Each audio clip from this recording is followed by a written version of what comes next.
ত্রিভুজের মধ্যে কোন উপাদানগুলো সমান হওয়া সত্ত্বেও ত্রিভুজ দুটি সর্বসম নাও হতে পারে? দেখেন, একটা জিনিস মনে রাখবেন, আপনারা মনে হয় নাম শুনেছেন সদৃশকোণী ত্রিভুজ। নাম শুনেছেন? হ্যাঁ, নাম শোনার কথা। এই সদৃশকোণী ত্রিভুজের কিছু বৈশিষ্ট্য, মানে একটা বৈশিষ্ট্য আমি বলি, এই সদৃশকোণী ত্রিভুজের সদৃশ মানে কি? সমান দৃশ্য দেখতে যে কোণ, কোণী মানে তো কোণ, তাহলে সমান কোণ, সমান সমান কোণ দেখতে যে ত্রিভুজ তাদেরকে বেসিক্যালি সদৃশকোণী ত্রিভুজ বলে।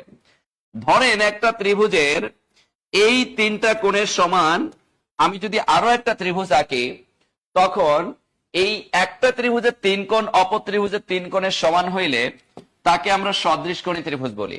তাকে কিন্তু আমরা সর্বসম ত্রিভুজ বলি না।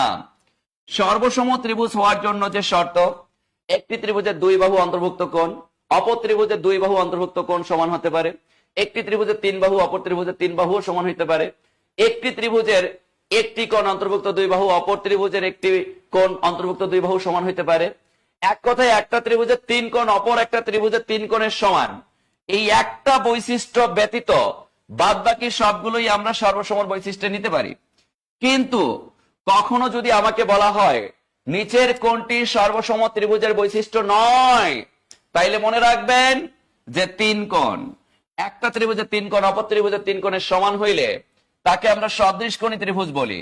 তাহলে আমাকে প্রশ্ন করেছে কি, একটি ত্রিভুজের মানে দুটি ত্রিভুজের মধ্যে কোন উপাদানগুলো সমান হওয়া সত্ত্বেও ত্রিভুজ দুটি সর্বসম নাও হতে পারে।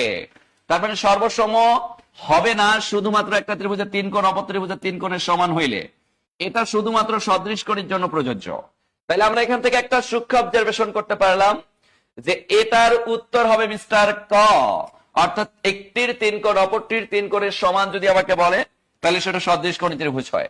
আশা করছি আমরা প্রথম প্রশ্নটা ক্লিয়ার হতে পেরেছি। একটি ত্রিভুজের তিন বাহু অপর ত্রিভুজের তিন বাহু সমান, সর্বসমর বৈশিষ্ট্য আমরা বলতে পারি। দুই বাহু অন্তর্ভুক্ত কোণ, সর্বসমর বৈশিষ্ট্য বলতে পারি। দুই কোণ এক বাহু, সর্বসমর বৈশিষ্ট্য বলতে পারি। কিন্তু তিন কোণ অপরটি তিন কোণের সমান, এটাকে আমরা সর্বসম বলতে পারি নাই? কারণ না।